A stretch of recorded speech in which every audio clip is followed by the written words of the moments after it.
Margaret Maggie Johnson, 80-year-old, stood tall in the first-class cabin, only to be brutally and humiliatingly denied her seat by a sharp-tongued flight attendant right in front of everyone. A smug, arrogant passenger sneered with contempt, revealing his vile nature, until Jake Hudson, like a god descending from the heavens, stepped in, silencing the entire plane in stunned disbelief. What happened next turned everything upside down, tearing apart the atmosphere and rewriting one person's destiny forever. Before we dissect this horrific story, leave a comment with the timestamp of where you're at, and if you're addicted to dramas like this, hit follow now. There's another shock coming tomorrow. Let's begin. March 5, 2025, the skies of Chicago were heavy with dark clouds, icy cold and foreshadowing a fierce storm. Hello there. You're listening to an exciting story on the Soul Deep Stories YouTube channel. Don't forget to subscribe and like this video. Even more amazing, I have a special message for you. If you leave a comment sharing the name of your country and your current time zone, that means fate has brought us together every day. Now let's dive in and enjoy this fascinating story together. Maggie Johnson, 80, stood at the boarding gate for Horizon Air Flight 319, clutching her worn, tattered fabric bag close to her chest. She wore a simple dark blue coat, the edges frayed with age, and scuffed low-heeled shoes that told a story of a lifetime of hard work. Her eyes, though tired, still held a spark of resilience. She was a retired stage seamstress who had devoted her life to raising her son, Jake Hudson, through difficult times, sacrificing every drop of sweat. Today she was flying to Seattle to visit an old friend, a trip she had been looking forward to for months as a rare moment to find some peace. As she entered the first-class cabin, the fresh and cool air hit her face, a stark contrast to the icy dampness outside. Maggie handed her ticket to the flight attendant, a young woman around 25, with her blonde hair pulled back tightly, a fake smile that didn't reach her eyes, and a name tag that read Tiffany. She glanced at the ticket, frowned, and said in a tone as sharp as a knife, "Margaret Johnson, this is an economy-class ticket. First class is not for you." Her voice was curt, full of impatience. Maggie paused, her hands trembling, perhaps from the cold, perhaps from stress. "I know," she replied gently, "but I called ahead and they said if there was space I could be upgraded. I'm not as healthy as I used to be, so I was hoping." Her voice trailed off, humble and without demanding anything, the kind of request that carried no arrogance. But Tiffany, that arrogant little thing, let out a snort, a foul sound filled with contempt. "Called ahead? Who told you that ridiculous story? We don't give out free first-class tickets just because you hope for it. First class is for people who pay properly." She pointed towards the back of the plane, her voice commanding like scolding a dog. "Economy is back there. Go, don't block the line." Maggie stood frozen, her lips pressed into a thin line. She wasn't the type to argue, but the way the flight attendant treated her as if she were garbage caused humiliation to quietly erupt in her chest. Around her, some of the first-class passengers began to notice. A middle-aged man in an expensive suit, swirling a glass of red wine, whispered to the young woman beside him, another old woman trying to sneak into first class without paying. So typical. The glitzy blonde, about 40 years old sitting next to him, giggled and nodded. These types always think they deserve special treatment. Not everyone was a heartless jerk. A young woman around 20 years old, with shiny black hair, holding her phone, lowered it and furrowed her brow. "Oh my God, that's so messed up," she whispered to her friend beside her, her voice full of indignation. "She's old and looks exhausted. The least they could do is talk to her with some decency." Maggie Johnson sighed, her shoulders slumping as if weighed down by the contempt she had just been thrown. She turned, resigned to trudging towards the cramped seats in economy class, her heart heavy. But then a voice rang out, as sharp as a knife cutting through the noise in the cabin. "Hold on a minute." It was the voice of a man around 50 years old, stepping forward with undeniable authority. He wore an expensive gray suit, carrying a gleaming leather briefcase. Daniel Pierce, an old fox in the airline industry, a major shareholder of Horizon Air. Daniel looked at Tiffany, the arrogant flight attendant, with a cold gaze that seemed to want to tear apart her fake facade.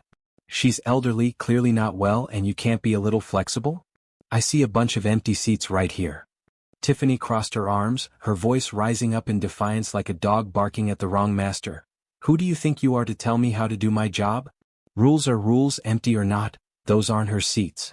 If you're so generous, give up your seat, don't expect me to bow down and kiss her feet." Daniel's face hardened, his jaw clenched. "It's not about kissing feet, it's about basic decency, you idiot. You're humiliating her for some petty reason." He turned to Maggie, his voice softening. "Ma'am, take my seat for now, let me handle this." Maggie shook her head, her eyes sparkling with gratitude and hesitation. "Thank you, but I don't want to cause trouble. I can manage." She slowly started to walk towards the back again, but the atmosphere in the cabin had thickened like the storm clouds outside. Just then, a figure appeared at the entrance to the first-class cabin, as silent as a shadow amidst the smoldering chaos. He wore a faded denim jacket, dark jeans, and a baseball cap pulled low to hide his face, a guy who blended into the crowd, unnoticed by anyone. He boarded the plane unnoticed, intending to remain silent on this hurried flight to Seattle to meet a director. But as he entered the cabin, his eyes immediately met Maggie's, his mother, and the damn scene unfolding before him. It was Jake Hudson. No one expected it. A gasp swept through the cabin as heads turned and eyes widened in shock. The suit-wearing wine swirler dropped his glass, red wine splashing onto his pristine white pants, stammering, "Holy crap, Jake Hudson." He frantically tried to wipe away the stain. The blonde beside him covered her mouth, her laughter turning into a horrified hiss. Even Tiffany froze, the name tag on her hand slipped down, her face drained of all color. Jake hadn't planned any of this. He didn't even know his mother was on the flight. Horizon Air was his brainchild, a project he built not for money, but to honor kindness and respect, the values Maggie taught him through those difficult days in Chicago. Now, seeing his mother treated like garbage on his own plane, a smoldering fire ignited behind his calm demeanor. He removed his cap, revealing his unmistakable face, and the entire cabin erupted in whispers. "Is that really him? No way, Jake owns this airline? Oh my God, that's his mom." The young woman with the phone, Ellie, immediately started filming, her hand trembling with excitement. Jake stepped forward, his voice deep but as sharp as a knife. "What did you just say to my mother?" The question wasn't loud, but it was as heavy as a hammer blow, silencing the entire cabin. Tiffany paled, stammering incoherently, Mr. Hudson, I didn't know she was your mother."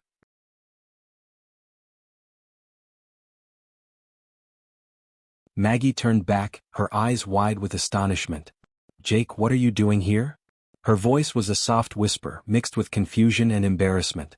"I was about to ask you the same thing, Mom," he replied, his voice gentle with his mother but icy when he turned back to Tiffany. "Why isn't my mother sitting in first class? I see empty seats. Explain." Tiffany trembled, her arrogance vanished. Those are the rules, sir. No free upgrades, no exceptions, Rules?" Jake interrupted, stepping. But the drama didn't stop there. The suit-wearing guy, Vince, a red-faced jerk, jumped up, his shrill voice full of indignation. "Hey Hudson, I paid a ton of money for this seat, not to watch you play the hero and shove your mom in here. This isn't your movie." Jake turned, his eyes narrowing dangerously. "You paid for the seat, not to insult my mother. If you don't like it, I'll refund you double right now, but she's staying here." His calm but sharp voice made Vince flinch. The guy still strained his neck. "You think throwing money around solves everything? I've been a VIP of this airline since before you bought it, you arrogant prick. Hey," he pointed at Tiffany, "call the manager out here." Tiffany was flustered, clearly not knowing how to handle the situation. But another flight attendant, a silver-haired old man named Hank, stepped forward calmly. "Mr. Hudson, I apologize for this. We'll handle it. Mrs. Johnson," he looked at Maggie respectfully, "please stay, I'll take care of everything." The plane taxied, took off, the engines roared through the stormy sky, but the atmosphere in the first-class cabin was still as tense as a stretched string. Vince plopped down in his seat, muttering to the woman next to him, "What a Hollywood circus. Fame is everything." Some passengers nodded, their faces sour. But Ellie whispered to her friend, "He did the right thing. That jerk was laughing at her 5 minutes ago." Maggie sat next to Jake, her hand searching for his. "Jake, you didn't need to make such a big deal for me. I'm fine." Her voice was soft, almost pleading. He shook his head, his jaw clenched. "You never asked for anything from me or anyone. I'm not going to let them treat you like this." He squeezed her hand tightly, his eyes firm. Daniel Pierce stood silently, his mind racing. As a major shareholder of Horizon Air, he had spent years chasing profits, cutting costs, raising ticket prices and mercilessly firing employees. But watching Jake Hudson defend his mother with the fierce demeanor of a lion, he felt an invisible punch to his conscience, a throbbing remorse that couldn't be shaken off. Just then Vince, that damn VIP, jumped up again, his voice roaring over the engine noise. "Hudson, this isn't over. You think you can just walk in here, wave your cheap fame around, and do whatever you want, trampling on the rights of customers like me? I'm going to sue this airline for discrimination, you hear me? He pointed directly at Jake, his finger trembling with rage. Jake stood up, his tall frame imposing even in casual denim clothing. Discrimination? You're the jerk who laughed at my mother because she couldn't afford to sit in first class. Who's the one abusing their power here?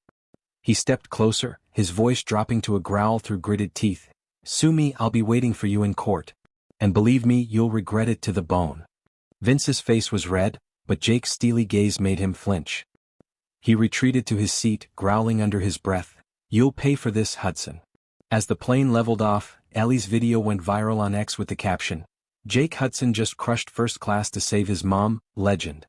The clip spread like wildfire, thousands of views in moments, comments flooding in, this is why Jake is the best. First-class snobs are just trash. Money can't buy character. Hank, the silver-haired flight attendant, quietly approached Jake. Mr. Hudson, I apologize for Tiffany. She's new and doesn't understand the spirit of this airline. I met your mother a few years ago at a charity event. She's wonderful, you're a lot like her. Jake smiled faintly, his expression softening. Thank you, Hank. Just make sure my mother is comfortable. Maggie looked at her son, her eyes misty. Jake, you didn't need to make a big deal for me. Thank you. She squeezed his hand tightly, memories flooding back. The late nights hunched over sewing clothes by candlelight to earn money to support him, never imagining that one day he would fight for her like this. The storm outside roared fiercely, but inside the cabin, a real storm had only just begun. The plane pierced through the stormy sky, each jolt rattling the luggage in the overhead bins, whispers spreading throughout the first-class cabin. Outside, lightning flashed, but inside, the heat of the drama was what burned. Jake sat next to his mother, his hand still on hers. Maggie looked out the window, her expression a mixture of gratitude and unease. The confrontation with Vince and Tiffany left a bitter aftertaste, and even though the cabin had calmed down temporarily, the simmering resentment still seethed like a pot about to boil over. Vince, that thick-skinned VIP, wouldn't let it go. He straightened up, his voice as sharp as a knife. Hey Hudson, this world is terrible because of guys like you, relying on your face and fat wallet to oppress others. I'm not some pushover for you to trample on. He pointed at Jake, his pants stained with red wine as proof of his pathetic earlier state. Jake turned slowly, his face expressionless but his eyes burning with restraint. You're right, Vince, you're not a pushover. You're just a jerk who thinks a first-class ticket allows you to treat my mother like garbage. If that's your class, I'll pass. The words were gentle but punched him straight in the face, making some passengers squirm uncomfortably. Vince growled, his face contorted, Don't pretend to be moral with me. This cheap hero act doesn't fool anyone. I'm calling my lawyer as soon as we land. This airline is doomed. He pulled out his phone, frantically tapping the screen even though there was no signal, as if his stupid brain could force the signal through the clouds. Maggie squeezed Jake's hand, whispering, Jake, let it go. He's not worth it. Her eyes pleaded, just like when he was little, getting into fights in the Chicago slums to defend her honor. But Jake shook his head, his jaw clenched. Mom, he's not allowed to talk to you like that. No one is. Across the aisle, Daniel Pierce watched, his heart in turmoil. A polished exterior concealing a churning conscience. He had built his career on ruthlessness, but Jake's fierce loyalty to his mother made him crack. He adjusted his tie, stood up and cut in, Vince, enough. You're making a fool of yourself. Sit down before you say something even more stupid. Vince turned, snarling, Who are you? Another Hudson fanboy? But out. But Daniel didn't flinch. I'm Daniel Pierce, the main shareholder of Horizon Air. Shut your mouth or I'll have you dragged off the plane when we land, VIP or not. The threat was as heavy as lead, making Vince recoil, though he still muttered, We'll see who gets dragged off. He plopped down, his eyes glaring at Jake as if he wanted to stab him. Just then the plane lurched violently, glasses clinked, trays slid off tables and screams of horror rang out. The captain's voice boomed over the loudspeaker, calm but urgent. Ladies and gentlemen, we are experiencing unexpected turbulence due to a storm arriving sooner than anticipated.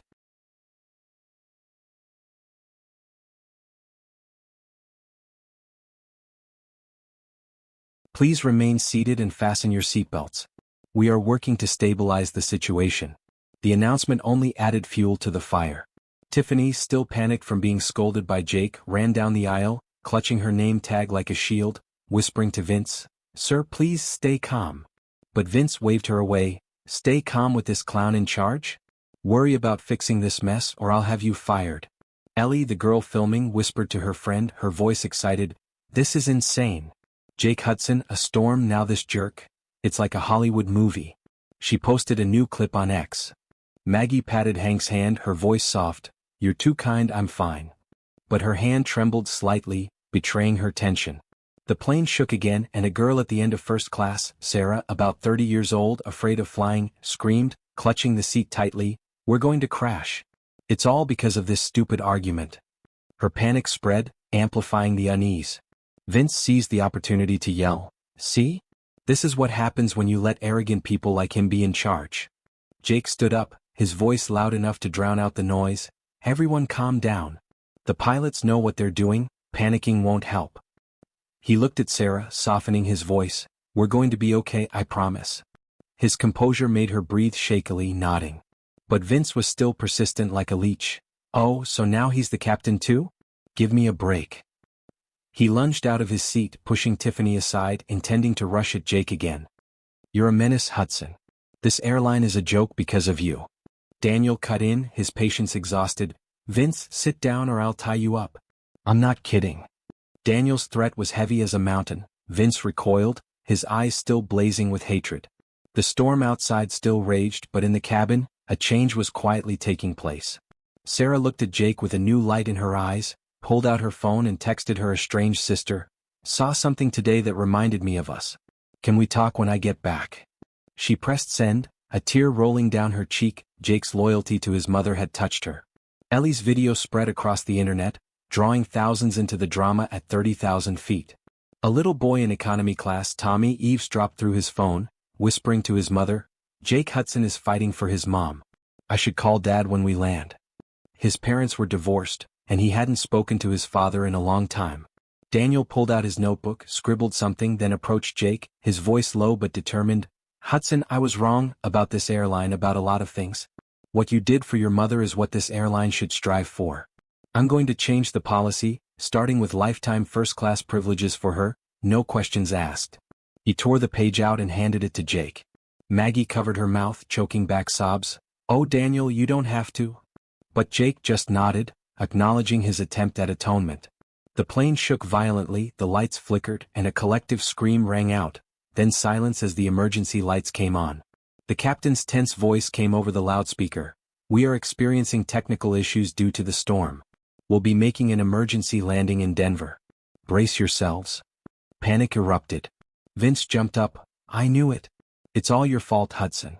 This lousy airline is going down." Tiffany tried to reassure, her voice breaking while Sarah sobbed.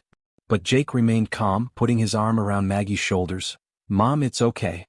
They can handle it." The plane plummeted through the wildly gusting wind, approaching Denver International Airport. Passengers clutched their seats, prayers mixed with curses filling the stifling air. Vince, the arrogant father now turned into a coward, all his swagger gone, clung to the armrest as if he was about to fall apart, his face white with fear. Daniel Pierce looked out the window, the notebook in his hand crumpled in a trembling fist. Ellie quietly filmed, whispering, "This can't be real." The wheels hit the runway, a deafening bang rang out, skidding for a distance before coming to a complete stop. The whole cabin breathed a sigh of relief, but the joy didn't last. As the crew prepared to open the doors, a cold, authoritative voice boomed over the loudspeaker, not the captain's but a woman's. "This is Special Agent Karen Voss, FAA. Everyone remain seated. We are boarding the aircraft to investigate reports of disturbance and suspected sabotage on this flight." The cabin doors burst open, armed agents swarmed in, badges glinting in the dim light. The passengers froze, stunned as Voss strode to the front, her eyes scanning the cabin as if she wanted to see through everything. Jake Hudson, Vince Malone, Daniel Pierce, step forward. We have video and witness testimony proving you are involved in a series of events that nearly caused this plane to crash. Voss held up a tablet, displaying Ellie's viral video synchronized with blurred images from the cockpit. The altercation in first class triggered a chain reaction. Shouting disrupted crew coordination, and a loose tray from the argument jammed a critical control panel amidst the turbulence. "We're taking you into custody for questioning." Agents moved in, handcuffing Vince first. He howled like a dog cornered, "This is insane. I didn't do anything. Then they signaled Jake and Daniel to step forward. Maggie jumped up. No. My son is innocent. But Jake reassured her. Mom, I'm okay. Don't worry. As they were led away, Ellie was still filming, live captioning. Jake arrested after saving his mom? What the heck just happened? The feed cut off as an agent confiscated her phone. Outside, rain lashed fiercely against the runway, lightning illuminating the surreal scene. Maggie collapsed into her seat, tears streaming down her face, clutching Daniel's paper tightly. She never wanted this. Her simple trip had turned into a storm that swept everything away, exposing the truth and leaving the world gaping. In the temporary holding cell, Jake sat silently, staring at the wall, wondering how doing good had landed him in this mess. So, what do you think about this crazy ending? Jake, Vince, and Daniel hauled away in handcuffs after a turbulent flight? What a twist. Will Jake be charged for standing up for his mother, or will his actions be vindicated amidst this chaos? Will the investigation uncover Vince's role, the jerk who stirred everything up, or was Tiffany's negligence the real spark for the near crash? The truth remains suspended, like Flight 319 itself. We want to hear your thoughts. Drop your opinions and theories in the comments.